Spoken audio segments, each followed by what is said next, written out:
Here I have INFINIX Hot 40 Pro, and today I'm going to show you how to insert SIM card and SD card into this device.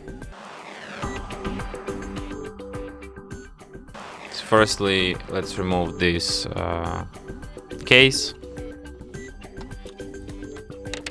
Then you take this kind of tool. You'll need it to eject the SIM card and SD card slot, which is located right here. So what you do, you just insert this tool inside the hole on the slot, slightly press it, slot will pop out, and you can eject it with your bare hands. So now we insert SD card here, SIM card here, and then put it back into your device, just like this.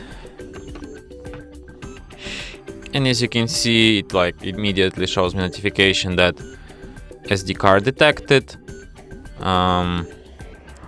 So yeah, which proves that SD card found. And that's it. Thanks for watching. If you find this tutorial useful, don't forget to hit that like button and subscribe to our channel.